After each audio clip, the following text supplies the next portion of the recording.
참 감사하죠. 오늘 이렇게 노래 찬양대에서 또 대상 받은 우리 주일학교 친구들이 이렇게 또 찬양으로 특송을 해주시니까 감동적이고 감사합니다. 저희가 이제 작은 교회임에도 불구하고 이게 항상 자신 있게 참석하여서 그 많은 친구들 앞에서 당당하게 찬양을 부르고 또 이렇게 상도 받고 또 이번에는 특별히 전체 예배에 특송으로도 이 찬양을 같이 하였습니다. 참 감사하죠. 그래서 주눅 들지 않으면서 또 자신 있게 하는 모습이 너무나 행복을 합니다. 어쨌든 이 모습 보면서 열심히 준비하면 누구나 상을 받는구나. 그죠? 열심히 준비하면 우리가 하나님 앞에 열심히 살면 하나님이 주시는 상을 받구나 하는 생각을 또 하게 됩니다. 그런데 반면에 또 옳지 않은 일을 한다면 상이 아니라 벌이 주어진다 이렇게 또 말씀을 합니다. 그래서 옳지 않은 일을 하는 사람은 반드시 벌 받겠죠. 그게 정상적인 것 아니겠습니까? 옳지 않은 일을 했음에도 불구하고 상을 받는다 이런 일은 없을 것 같아요. 그래서 옳은 일 한 사람은 상을 받지만 옳지 않은 일을 한 사람에게는 벌이 임한다라고 하는 거죠. 첫사람 아담이 하나님의 말씀을 순종하면서 정말 에덴 동산을 잘 관리하였을 때는 하나님께로부터 큰 상을 받았습니다. 큰 상 가운데 하나가 뭐냐면 하나님이 아담과 날마다 교제하였습니다. 대화하고 안부도 묻고 하나님과 교제하는 그 복된 삶을 살았습니다. 그런데 아담이 옳지 못한 일을 하자 가장 끔찍한 형벌이 주어졌는데 하나님께서 더 이상 인격적인 교제를 하지 않겠다라고 선언하셨습니다. 그리고 그 선언이 진짜다라는 것을 보여주기 위해서 아담을 에덴 동산에서 쫓아냈습니다. 그리고 더 이상 아담이 에덴 동산에 있는 생명나무의 과실을 먹지 못하도록 화영검을 든 천사로 생명나무 앞을 가로막았습니다. 더 이상 이제 하나님과의 교제가 끊어진 끔찍한 벌을 아담이 이제 받게 된 거죠. 그러니까 옳지 않은 일에 대한 형벌은 아주 분명합니다. 이것이 바로 하나님이 정하신 창조의 질서입니다. 어른이란 자에게는 당연히 하나님의 상이 임하는 거죠. 그죠? 그러나 옳지 않은 일에 대해서는 벌이 임한다. 이게 하나님의 사랑과 공의라고 하는 우리 하나님의 속성이 잘 드러난 것이다라고 할 수가 있습니다. 이 원리는 지금도 변함이 없습니다. 오늘도 동일합니다. 그릇됨에 대한 상당한 형벌이 오늘도 주어집니다. 형벌의 자리에서 벗어나려면 그건 분명한 옳은 자리에 이르러야 됩니다. 그릇되다라고 하는 뜻이요, 옳지 않다라는 뜻이잖아요. 그러니까 옳지 않은 자리에서 벗어나는 길은 상식적으로 생각할 때도 옳은 자리로 돌아오면 됩니다. 근데 문제는 어떻게 옳은 자리로 돌아올 수 있겠느냐라는 거예요. 아담을 생각해 보면 에덴 동산 쫓겨나서 다시 에덴 동산 들어오는데 들어올 수가 없어요. 왜요? 천사가 막고 있습니다. 불검을 가지고 막고 있으니까 들어오고 싶어도 들어올 수 없는 거죠. 옳은 자리로 와야 되는데 인간은 스스로 옳은 자리로 돌아올 수 있는 능력을 상실하였다. 이게 인류의 끔찍한 모습입니다. 옳은 자리로 들어갈 수 있는 길이 막혔다라고 하는 것입니다. 바울은 로마 교회에 보낸 편지에서 이방인들의 죄성에 대해서 아주 낱낱이 말하고 있습니다. 옳은 자리로 돌아오지 못한 자들의 모습, 그릇된 일을 하는 자들의 모습, 돌아오려고 아예 하지 않고 아예 그릇된 자리에 머물고 있는 이들의 모습을 아주 신랄하게 그리고 가감없이 빙 둘러서 얘기하지 않고 아주 현실적으로 실제적으로 말씀하고 있는 것을 이제 보게 되는 것입니다. 바울은 누구라도 이러한 하나님께 형벌을 받는 죄에 빠질 수 있음을 이방인들의 모습을 통하여서 우리에게 알려주고 있습니다. 그러니까 이방인들에게 그들이 하나님을 떠나서 받는 형벌을 말하면서 그것은 그 이방인들뿐만 아니라 누구라도 이런 죄에 빠져 있으면 하나님께 형벌을 받는다, 버려둠을 당한다라고 하는 사실을 이제 보게 되는 것입니다. 바울은 불의로 진리를 막는 자들에 대한 하나님의 진노를 분명하게 말씀하였습니다. 진리가 막혀 있는 자, 근데 어떻게 막혔습니까? 의도적으로. 그죠? 진리를 알면에도 불구하고 진리를 인정하지 않는 겁니다. 그러니 어떻게 됐어요? 하나님을 알만한 지식이 있음에도 불구하고 하나님을 인정하지 않았습니다. 하나님께 감사하지도 않았습니다. 그러자 어떤 현상이 일어났습니까? 하나님을 썩지 아니하신 하나님을 썩어질 이 피조물로 바꾸어서 경배하기 시작하였습니다. 이들의 생각은 허망하여졌고 미련한 마음이 가득 찼습니다. 결국은 우상숭배의 자리에 빠지게 되는 그러한 상황에 이르게 됩니다. 그러니까 이 시작이 불의로 진리를 막는 이 작은 시작이 어디까지 가게 됐습니까? 지금 우상숭배, 썩어지지 않을 하나님의 영광을 썩어질 동물들로 사실은 바꿔버린 거죠. 그 사람들이 피조물을 섬기기 시작하였습니다. 전 세계 어디를 가든 다 피조물이 있어요. 피조물이 있습니다.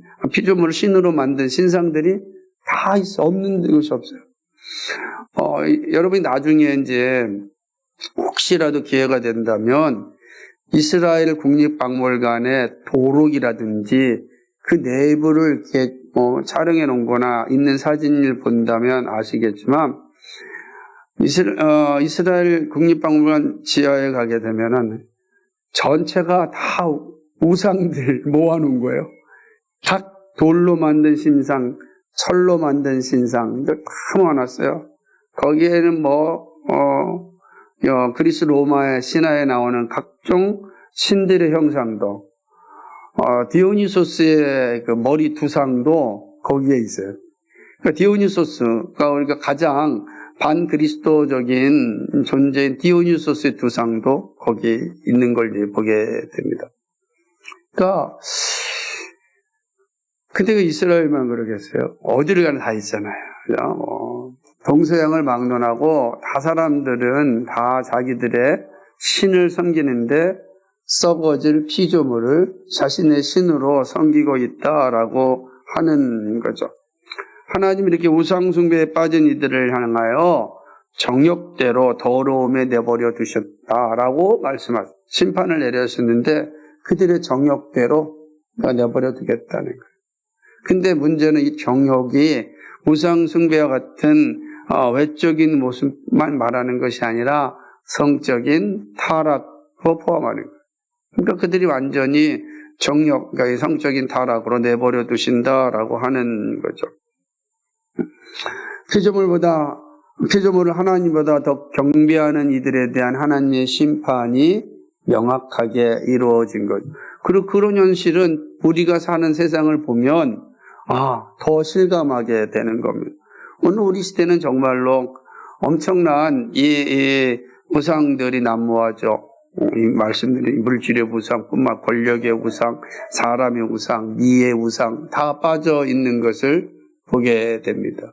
뿐만 아니라 그런 우상에 빠져 있을 뿐만 아니라 온갖 성적인 타락이 가득한 세상을 살아가고 있습니다. 우리 주변에 좀 끔찍한 현실들이 다 있는 것을 이제 보게 됩니다. 이러한 일들에서 벗어나지 않으면 결국은 그들은 멸망에 이르게 되는 겁니다. 이들의 모습 때문에 하나님께서는 그들을 부끄러운 욕심에 내버려 두셨습니다. 오늘 26절을 보게 되면 이 때문에라고 하는 건 앞서 말씀드렸던 이 사실 때문에 하나님께서 그들을 부끄러운 욕심에 내버려 두셨다라고 하는, 이거 두 번째 내버려 둠입니다. 두 번째 내버려 둠. 여러분이 이제 다음 주에는 세 번째 내버려둠을 볼 때, 느헤미야가 전했던 말씀을 한번 상기할 수 있을 텐데요. 하나님이 이스라엘 백성들을 내버려 두셔서 70년 동안 나라 없는 삶을 살게 합니다. 이방인들의 밑에서 끔찍한 삶을 살게 하는 겁니다. 내버려 두셨다라고 하는 거죠. 피조물을 하나님보다 더 사랑하고 섬기는 자들에 대한 하나님의 심판입니다. 부끄러운 욕심에 내버려 두셨습니다. 죄가 살아있으면 어떻게 확장되는지를 오늘 본문이 잘 말씀하고 있습니다. 하나님은 이 금지된 것을 추구하는 욕망에 버려둠으로 성적으로 아주 불결하게 하였습니다. 우상숭배자가 다다르는 것은 반드시 성적 타락이라고 말씀하셨습니다. 그리고 그렇게 살도록 내버려 두셨습니다. 그런데 이 자리에서 끝나는 것이 아니라 두 번째로 내버려 두셨는데 그 부끄러운 욕심입니다. 부끄러움은 치욕스러움이죠. 하나님은 우상숭배자들에게 치욕스러운 그 욕망의 자리로 살아가도록 내버려 두신 겁니다. 여러분 생각해요. 여러분이 사랑하는 사람이 치욕스러운 욕망을 추구하며 살아가는 걸 볼 때, 여러분, 글로 가면 안 돼. 와야 돼. 이렇게, 당겨올 것입니다. 그런데, 알아서 해라. 하면은 어떻게 되겠습니까? 참 얼마나 서글프고 속상한 일입니다. 근데 하나님께서 우상숭배자들, 금지된 것을 추구하는 이런 욕망에 빠진 자들을 향하여 두 번째로 그 부끄러움에 내버려 두신다라고 이야기하는 거죠. 그러면서 이들의 부끄러운 욕심이 무엇인지를 말합니다. 도대체 이들이 어떤 부끄러운 욕심에 내버려 두었는가? 여자들도 순리대로 쓸 것을 받고 영리대로 쓰며 남자들도 순리대로 여자 쓰기를 버리고 라고 말합니다. 그러니까 여자와 남자가 다 순리대로 살지 않고 영리, 그러니까 자연스러운 삶을 살지 않고 부자연스러운 삶, 정상적인 삶을 살지 않고 비정상적인 삶을 말하는 것입니다. 얘기하는 거죠. 이것은 하나님의 창조 질서를 부정하는 것을 말합니다. 순리는 하나님의 창조 질서대로 사는 것을 의미합니다. 영리는 하나님의 창조 질서를 부정하는 것을 의미합니다. 그러니까 하나님께 내어버려짐을 당한 자들의 삶의 모습이 어떻게 확장되냐면 하나님의 창조 질서를 적극적으로 부정하는 비정상적인 삶의 자리로 가고 있다라는 것을 말씀하는 것입니다. 바울은 자기 시대의 모습에서 이러한 비정상적인 모습을 보았습니다. 결국 하나님이 없다고 말하는 우상숭배자들은 하나님이 세우신 창조 질서를 뒤집었습니다. 순리는 자연스러움, 정상적인 의미하지만 이미 영리는 비정상적인 것입니다. 그렇다고 한다면 부끄러운 욕심, 여자가 여자를 순리대로 사용하지 않고 남자가 여자를 순리대로 사용하지 않고 남자가 남자를 사랑하고 여자가 여자를 사랑하는 이 모습들을 어떻게 보아야 할까? 여자들도 순리대로 쓸 것을 받고 영리대로 쓰고 남자들도 순리대로 여자를 쓰기를 버리고 서로 향하여 음욕이 분리되다며 남자가 남자와 더불어 부끄러운 일을 행하며 이것은 우리 시대에 나타나고 있는 동성애를 의미합니다. 이미 그리스 로마 시대에는 동성애가 죄가 아니라는 인식이 강했습니다. 그래서 아무 문제가 없었어요. 그런데 바울이 가서 보니까 바울이 어디 갔습니까? 다 소아시아를 지나고 그리스를 가고 로마까지 가지 않습니까? 근데 로마 가기 전에 그리스에 보니까 이거 완전히 죄를 죄로 인식하지 못하고 살고 있는 모습을 봅니다. 실제로 이미 그리스 로마 시대에 이 아동성애자와 그 다음에 동성애자는 아주 만연되었고 그것을 죄라고 인식하지 않고 행하고 있었습니다. 바울이 이 사실을 보면서 이거는 하나님의 창조 질서를 무너뜨리는 것임을 분명하게 경고하였습니다. 바울의 입장에서 참으로 이 비정상적인 행위에 대하여서 지적하지 아니하면 안 되는 상황. 그래서 이미 로마는 이 문제에 있어서 더 확장되어져 있는 것을 알았기에 정확하게 지적합니다. 이건 하나님의 창조 질서를 부정하는 것이다 라고 이야기합니다. 그런데 본문을 보면 아주 독특한 장면이 볼 수가 있는데 바울은 비정상적인 모습으로 여성을 먼저 언급합니다. 왜 여성을 먼저 언급할까요? 여성이 더 문제라고 보았을까요?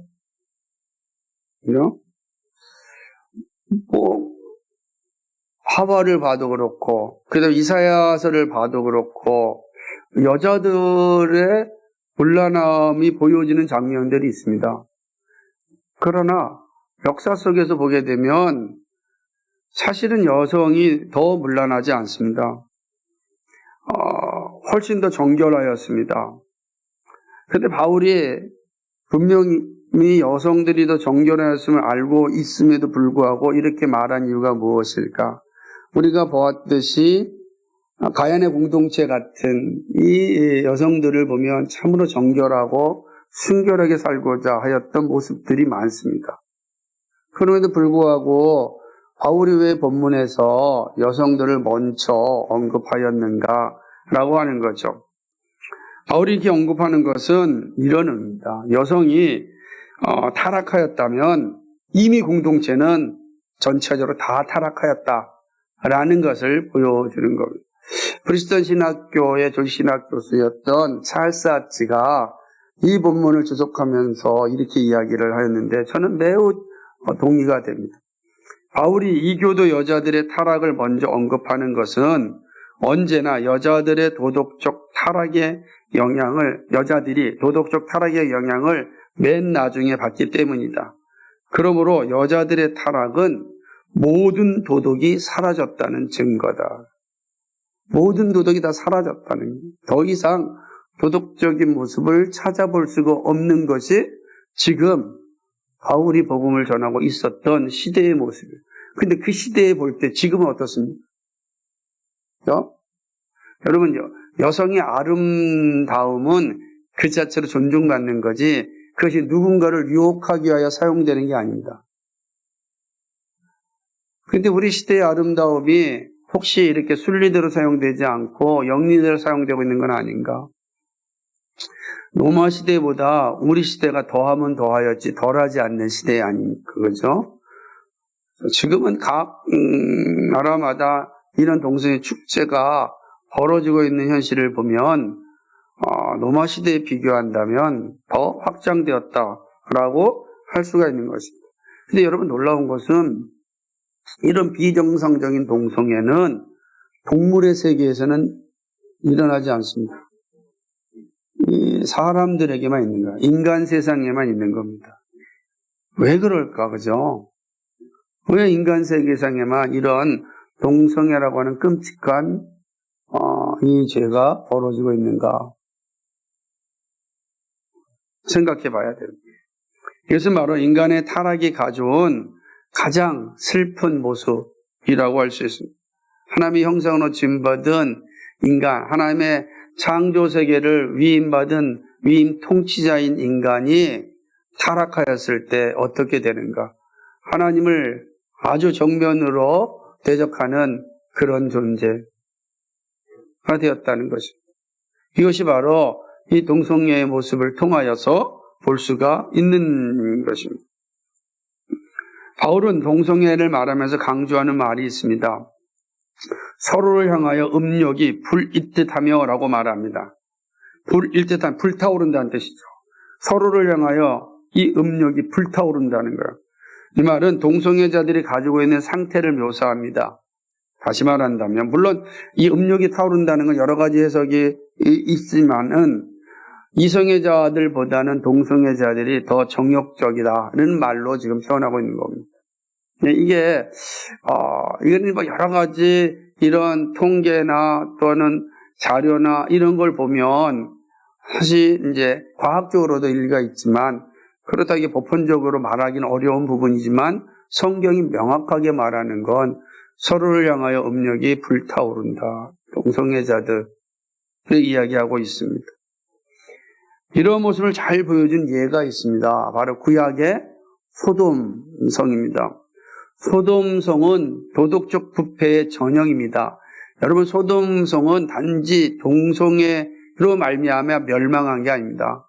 소돔성은 전체가 다 부패한 그러한 성이었습니다. 그러니까 온갖 도덕적 부패가 만연되었고 거기에 동성애라는 죄도 있었음을 말합니다. 그러니까 그 가운데 특별히 동성애의 한 모습을 보여주는 것이 바로 소돔성의 내용입니다. 창세기 19장 4절 5절에 보게 되면 이렇게 있습니다. 노새 이제 그 집에 새 천사가 왔습니다. 이들이 그들 집에 들어갑니다. 그런데 소돔성의 사람들이 롯 집 앞에서 난리를 칩니다. 그들이 눕기 전에 그 성사람 곧 소돔 백성들이 노소를 막론하고, 그죠? 이 노소를 막론합니다. 노인이나 어린이나 다시 말해 모든 사람들입니다. 원근에서 다 모여 그 집을 에워싸고 노수를 부르고 그에게 이르되 오늘 밤에 내게 온 사람들이 어디 있느냐 이끌어내라. 우리가 그들을 상관하리라. 소돔에 있는 사람들이 노수를 불문하고 멀리서 와가지고 야 새로운 사람이 왔다라고 하니까 노새 집 앞에 가서 그들을 끄집어내라. 우리가 그들과 상관하겠다. 이게 얼마나 끔찍한 모습입니까? 이들의 집요한 모습은 서로를 향하여 음욕이 불일 듯하며 합당한 모습이라고 할 수 있습니다. 사실 창세기 19장 11절을 보게 되면 하나님께서 그들의 눈을 멀게 하셨습니다. 밖에 있는 사람들이. 그랬더니 이들이 어떤 일을 행하냐면 눈이 먼 상태에서도 문을 찾으려고 난리를 치는 모습이 19장 11절의 모습이에요. 눈이 멀었는데도 그 롯의 이 집에 들어가려고 막 문을 찾는 모습을 11절에 기록해놨어요. 정력이 불일듯하게 일어난다라고 하는 모습을 잘 보여주고 있는 장면이라고 할 수가 있습니다. 결국 이러한 행위는 소돔의 멸망에 영향을 미쳤습니다. 이미 말씀드렸듯이 소돔이 동성애만으로 멸망한 건 아닙니다. 도덕적으로 완전히 부패한 그러한 공동체였습니다. 그러므로 멸망이 자연스러운, 불타 없어지는 것이 자연스러운 그런 성이었습니다. 하지만 특별히 이 동성애에 대한 모습이 소돔성에 나타났기 때문에 역사에 수없이 많은 사람들이 이 동성애 죄를 향하여 소돔이라고 부른 이유가 여기에 있는 것입니다. 동성애를 단순히 하나의 죄라고 말할 수는 없습니다. 동성애 죄는 그러나 소돔의 멸망하는 데 큰 역할을 하였음을 분명합니다. 이러한 모습에 대하여서 바울이 고린도 교회에 보내는 편지에서 분명하게 증거가 있습니다. 바울이 고린도에서 만난 브릭셀라 아굴라를 통하여 로마의 상황을 잘 알고 있었습니다. 그럼 이제 바울이 이제 자신이 잘 가르쳤던 그리고 고린도 교회를 향하여 복음을 전하는데 고린도 교회 현실을 누구보다 잘 알고 있었던 바울이 이렇게 편지를 합니다. 고린도전서 6장 9절과 10절입니다. 불의한 자가 하나님 나라를 유업으로 받지 못할 줄을 알지 못하느냐. 미혹을 받지 말라. 음행하는 자나 우상숭배하는 자나 간음하는 자나 탐색하는 자나 남색하는 자나 도둑이나 탐욕을 부린 자나 술 취하는 자나 모욕하는 자나 속여 빼앗는 자들은 하나님 나라를 유업으로 받지 못하리라. 아멘. 여기 보게 되면 남색하는 자, 동성애자 여러 죄 중에 하나로 명시되어져 있고 그 죄는 똑같은 겁니다. 우상숭배, 간음, 탐색, 남색, 도적, 탐욕 다 하나님을 모욕하는 자, 다 같은 죄예요. 이런 자들은 하나님 나라의 유업을 받지 못한다라고 말씀하고 있습니다. 여기에 동성애 역시 분명하게 언급하고 있습니다. 그래서 동성애를 찬성하는 사람들은 동성애가 자연적인 천성이라고 말합니다. 하지만 성경은 명확하게 이야기하기를 그건 자연적이지 않다, 비정상적이다라고 분명하게 말씀하고 있습니다. 그래서 우리는 성경이 말하는 부분을 명확하게 인식하고 있어야 됩니다. 우리 시대에 가장 영향력 있는 학자 중에 하나인 톰 나이트라고 하는 분은 이 본문을 주석하면서 이 동성애가 맞다라고 해석해놓고 마지막 한 문장을 이렇게 써놨어요. 이게 제 마음이 너무 아팠어요. 이거 지엽적인 거니까 신경 쓰지 않아도 된다. 이렇게 본인의 책에 지엽적인 거니까 신경 쓰지 않아도 된다. 그러나 지엽적인 문제로 피하여 도망가기에는 가벼운 문제가 아닙니다. 바울은 그들의 그릇 때문에 상당한 보응을 받았다라고 말합니다. 그런데 어떻게 지엽적인 겁니까? 상당한 보응을 받았는데 어찌 그걸 지엽적인 것으로 치부할 수가 있겠습니까? 동성애를 그릇되다고 말씀합니다. 옳지 못한 일입니다. 그러기에 응분의 벌, 마땅한 대가, 마땅한 징결, 상당한 보응을 받았습니다. 예? 상당한 보응을 여러 성경이 이렇게 해석을 합니다. 응분의 벌이다, 마땅한 대가다, 마땅한 징벌이다, 상당한 보응이다. 그러므로 지엽적인 문제라고 피해서는 안 됩니다. 이렇듯 바울은 진리를 막는 이들, 하나님을 짐승으로 받고 예배하는 우상 숭배자를 향한 하나님의 마음을 분명하게 전하고 있습니다. 여러분은 이 동성애에 대한 말씀을 어떻게 보십니까? 우리 가운데 있는 동성애자를 향하여 어떤 관점을 가져야 하겠습니까? 모르잖아요. 본인이 커밍아웃 하기 전까지는 잘 몰라요. 왜냐하면 두렵기도 하고, 그죠?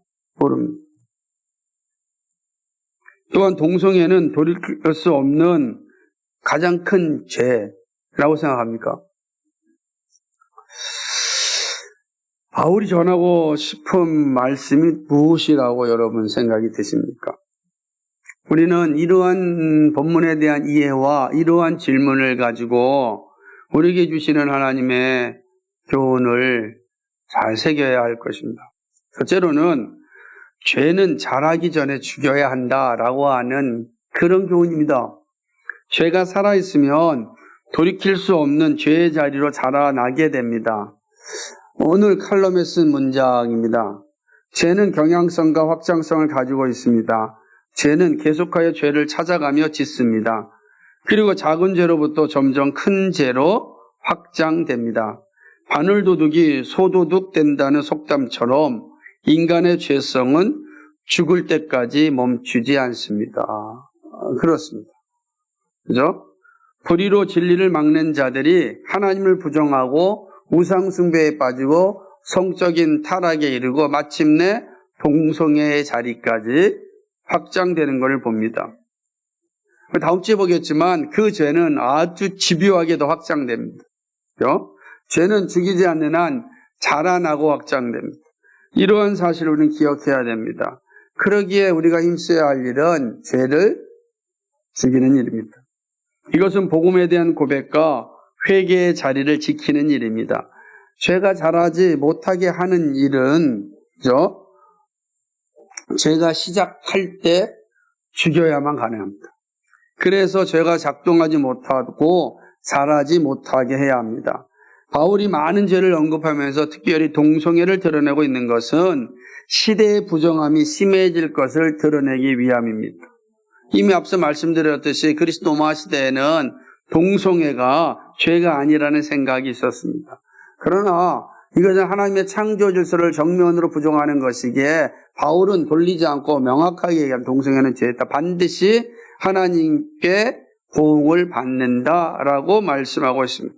창조 질서를 따르지 않는 것임을 분명하게 지적합니다. 그렇죠? 그래서 동성애가 죄의 원인이냐라고 하는 사람도 있고, 아니다, 죄의 결과다라고 하는 사람, 하나님께 버림받았기 때문에 결국은 그들이 이 동성애 자리로 갔다라고 하는 이 주장들이 있습니다. 그러나 원인이든 결과든 간에 동성애는 상당한 보응을 받는 죄다라고 하는 것입니다. 그러기에 죄에 대한 속삭임이 있을 때 죽여야 하는 것입니다. 죄 죽임은 죄의 자리를 떠나는 것으로 완성됩니다. 그것은 예수 그리스도의 십자가 앞으로 가는 일입니다. 죄의 자리를 떠나고 그리스도의 십자가 앞으로 가는 겁니다. 이 말은 죄의 예수 그리스도의 십자가 앞으로 가면 우리가 죄로부터 떠나게 된다라는 것을 또 의미하는 것입니다. 죄는 그리스도 십자가 앞에서는 아무 힘도 쓰지 못합니다. 그리스도께서 십자가에서 우리의 모든 죄를 짊어지고 죽으셨기 때문입니다. 죄는요, 그리스도와 함께 죽었습니다. 그러므로 우리가 십자가 앞에 가면 죄가 더 이상 힘을 쓰지 못하는 것입니다. 그러므로 주 예수 그리스도의 이름으로 우리의 죄를 회개하고 고백하고 나아간다면 죄가 우리를 지배하지 못하고 죄가 자라나지 못하는 것입니다. 이것이 진리로 불의를 이기는 길입니다. 불의로 진리를 막는 사람들을 이기는 길은 진리의 자리로 가야 됩니다. 주 예수 그리스도의 이름을 고백하고 우리의 죄를 주 예수 그리스도 앞에 회개하고 십자가를 붙잡을 때 우리는 죄의 싹을 죽일 수 있습니다. 그럼 죄가 우리를 지배하지 못하는 것입니다. 그러나 기억할 것은 죄로 인한 형벌은 피할 수 없다는 사실입니다. 이것이 두 번째 교훈입니다. 성도는 평생 죄를 죽이는 일을 합니다. 왜냐하면 죄는 반드시 형벌이 따르기 때문입니다. 죄를 죽이지 않는 한 누구라도 하나님 나라의 유업을 받을 수 없습니다. 이 죄는 동성애만 얘기하는 게 모든 죄를 의미하는 것입니다. 그러므로 일생 동안 죄와 싸우고 죽이는 일을 반복해야 합니다. 여러분, 나는 동성애자가 아니니까 큰 문제가 없어 이렇게 생각하면 안 됩니다. 특별하게 당시에 중요한 죄성을 가지고 있기 때문에 바울이 언급하지만, 그러나 이제 다음 주에 살펴볼 우리 안에 있는 모든 죄악들, 바울이 고린도 전서에서 6장에서 말씀하였던 그런 죄악들 마찬가지로 하나님 나라를 유업으로 받지 못합니다. 그러니까 난 동성애자가 아니라고 동성애자를 향하여 손가락질하고 저주하는 일은 우리는 해서는 안 됩니다. 다 같은 죄입니다. 죄로부터 해결되지 않는 누구라도 하나님 나라 유업받지 못합니다. 그러나 분명한 것도 동성애는 하나님의 창조 질서를 부정하는 죄다. 이런 인식이 분명하게 우리 가운데 있어야 되는 것입니다. 그러므로 우리는 일생 동안 죄와 싸우고 죽이는 일을 반복합니다. 하나님을 배반한 세상은 죄를 짓는 데 열심을 냅니다. 그러나 그리스도에는 죄를 짓지 않을 수 있는 은혜를 입었습니다. 그래서 우리가 죄와 싸울 수가 있는 거예요. 죄를 짓지 않을 수 있는 은혜가 우리 가운데 있어요. 그래서 그리스도인만이 죄와 싸울 수 있는 힘이 있는 것입니다. 하지만 누구라도 죄를 짓는다면 형벌을 피할 수가 없는 것입니다. 27절 말씀처럼 부끄러운 일을 향하여 그들의 그릇 때문에 상당한 보응을 그들 자신이 받습니다. 이미 받았다라고 하는 것입니다. 이 범죄자는 이미 하나님의 상당한 보응을 받았습니다. 버려두는 거죠. 죄는 모든 연령에 다 벌을 받게 합니다. 어린아이도, 소년도, 학생도, 청년도, 장년도, 노년도 다 죄를 지면 형벌을 받습니다. 욕심이 잉태한즉 죄를 낳고 죄가 장성한즉 사망에 이르니라. 야고보서 1장 15절 말씀입니다. 죄가 사망이라는 형벌을 가져오기에 세상은 절망하는 것입니다. 예수님이 이 땅에 오신 이유가 무엇입니까? 절망하는 세상에 소망을 주시기 위함입니다. 사망이라는 절망이 변하여 영생이라는 소망을 주시기 위함입니다. 이를 위하여 예수님께서 십자가를 지신 것입니다. 예수님께서 십자가에서 우리의 모든 죄를 담당하시고 죄와 함께 죽으셨습니다. 죄는 반드시 형벌을 가져오는데 죄가 죽었어요. 죄가 죽은 자에게는 더 이상 형벌이 없습니다. 근데 주 예수 그리스도께서 우리의 죄를 짊어지고 십자가에 죽으셨습니다. 죄가 함께 죽었습니다. 그러므로 죄의 형벌이 없는 곳은 오직 십자가밖에 없습니다. 주 예수 십자가만이 죄의 형벌을 피할 수 있는 유일한 길이기 때문입니다.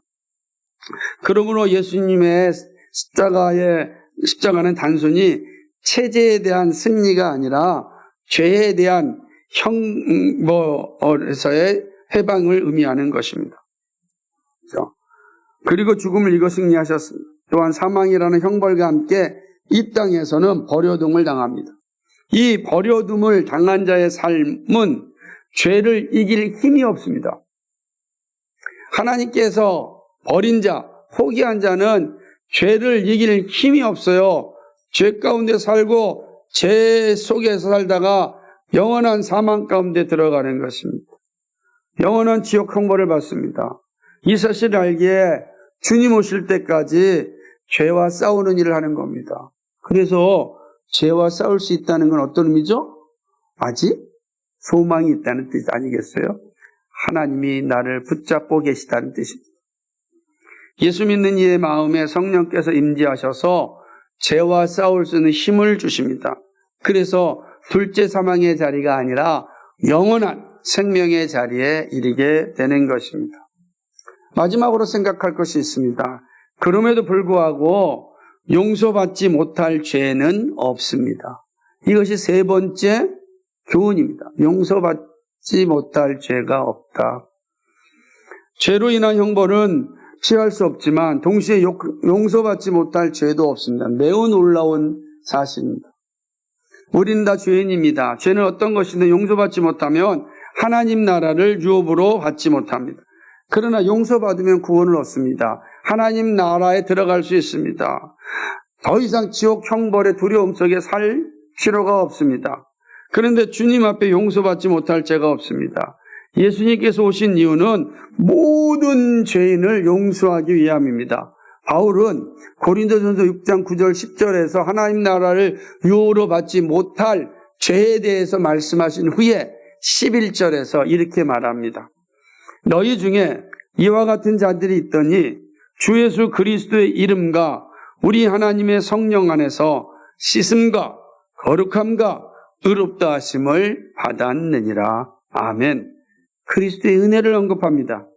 주 예수 그리스도의 이름과 성령으로 씻음과 거룩함과 의롭게 되었습니다. 놀랍지 않습니까? 어떠한 죄도 다 용서받습니다. 누구도 다 죄로부터 돌이키면 용서받습니다. 그러므로 주님께로 돌아오라고 이야기해야지 저주하고 그리고 손가락질하는 건 우리에게 주어진 역할이 아닙니다. 주 예수께로 돌아오십시오. 주 예수께로 돌아오시면 주님께서 거룩함과 의롭다함을 주십니다. 라고는 것이죠. 우리는 다 아버지를 배반한 탕자와 같습니다. 그죠? 우리는 다 아버지를 배반한 탕자와 같아요. 서로의 죄가 더 나쁘다고 손가락질할 존재가 되지 못합니다. 막 손가락질할 여유가 없어요, 우리는. 다 똑같은 죄인인데요. 하나님의 은혜가 아니면 우리는 다 구원받을 수 없습니다. 하나님의 나라의 유업을 받지 못하는 것은 동성애자만이 아니라 모든 죄인입니다. 모든 죄. 죄는 용서받지 않는 한 하나님 나라를 유업으로 받지 못합니다. 그러므로 우리는 죄 용서의 자리로 나가야 합니다. 죄의 자리에서 돌아오지 않는 자에 대하여 하나님은 부끄러움에 내버려 두실 것입니다. 우리도 이러한 형벌을 받지 않으려면 의의 자리에 있어야 됩니다. 그것은 주 예수님의 이름과 성령으로 씻음과 거룩함과 의롭다함을 받는 일입니다. 주님께서 말씀하십니다. 누구든지 주 예수를 믿으면 구원받는다. 나는 길이요 진리요 생명이니 나를 말미암지 않고는 아버지께로 올 자가 없다 말씀하셨습니다. 모든 죄는 다 용서받을 수 있음을 기억해야 됩니다. 그러나 여러분, 여기서 오해하지 말아야 될 것이 있습니다. 모든 죄를 용서받았다고 교만하면 안 됩니다. 모든 죄를 용서받은 자는 교만하지 않습니다. 더욱 겸손하고 자신으로 인하여 혹 피해를 본 이들이 있다면 더욱 안타까움만 가지고 살아갑니다. 일평생 그 마음을, 나는 주 예수 그리스도로 말미암아 죄로부터 해방되었지만 나로 인하여 마음이 아프고 상처를 받은 이들에 대한 미안함과 죄송스러운 마음을 항상 가지고 나의 잘남으로 내가 구원받는 것이 아니고 그리스도의 은혜니 정말로 겸손의 자리에 있는 것입니다. 이 그리스도의 모습이다. 그렇죠? 사랑하는 성도 여러분, 이렇게 죄에 대한 모습이 우리에게 있습니다. 바울이 말하고자 하였던 교훈은 분명합니다. 죄는 죽이지 않는 한 자라서 부끄러운 욕심에 이르게 됩니다. 성적인 타락이 동성애라고 하는 죄까지 이르게 됩니다. 그러므로 죄를 죽이는 일이 얼마나 중요한지 모릅니다. 우리도 다 그런 죄의 자리에 이를 수 있다는 것을 말씀합니다. 모든 죄는요, 다 하나님 나라의 유업을 받지 못한 죄는 다 용서함 받지 않는 한 그 죄로 말미암아 우리는 형벌에 이르게 됩니다. 그러므로 특별한 죄가 없고 죄의 결과는 동일합니다. 하지만 감사한 것은 하나님께서 우리의 죄를 다 담당하셨다는 사실입니다. 우리의 죄가 예수님 안에서 용서받을 수 있습니다. 그 어떤 죄도 회개하면 용서받습니다. 그렇죠? 이게 명확해야 됩니다. 모든 죄가 다 하나님의 유업받지 못해요. 그러나 모든 죄가 다 그리스도 안에서 용서함 받습니다. 그러므로 우리가 할 일은 그 예수 그리스도의 십자가 앞으로 가는 거예요. 주 예수 그리스도 앞으로 오라고 이야기하는 겁니다. 그리하여 죄의 용서함 받고 하나님 나라를 유업으로 받으십시오 라고 전하는 겁니다. 그럼 우리에게는 저주를 준 것이 아니라 안타까움과 통회하는 마음으로 기도하고 우리의 자신의 죄를 돌아보고 늘 하나님께 나가고 하나님의 은혜가 나에게 임하였듯이 모든 죄인들에게도 임하여 달라고 기도해야 되는 것입니다. 우리가 할 일은 죄를 인식하고 주 예수 이름으로 회개하는 일입니다. 그리고 주님을 내 마음에 모시는 일입니다. 주님은 성령으로 우리 마음 가운데 거주하십니다. 이 사실을 기억해야 됩니다. 그래야 늘 주님과 소통할 수 있습니다. 여러분 가장 가까운 곳에 예수님이 계십니다. 여러분 주님과 소통하십니까?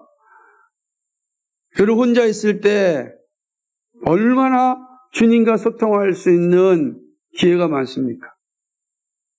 그거를 사용하셔야 됩니다. 주님과. 우리 안에 주님이 계십니다. 그죠? 어디를 가나 예수님은 우리와 동행하십니다. 내가 가는 곳에 항상 주님이 계십니다. 그죠? 얼마나 감사한 일입니까? 그러므로 그리스도인이 가는 곳마다 주님이 도우십니다. 여러분이 어디를 가든 주님이 여러분과 함께하고 여러분을 도우십니다. 죄와 싸울 수 있는 힘을 주시고 죄를 이길 수 있는 능력도 주시고 하나님을 영화롭게 하는 힘도 공급하여 주십니다. 여러분, 죄는 자라기 전에 죽여야 합니다. 그렇게 하고 계십니까? 어떻게 하십니까? 죄에 대한 형벌에 대하여 생각하십니까? 그렇다면 형벌을 받지 않기 위하여 무엇을 하십니까? 죄는 어떠한 것이라도 용서받을 수 있다는 사실을 아십니까? 용서받지 못할 죄가 없습니다.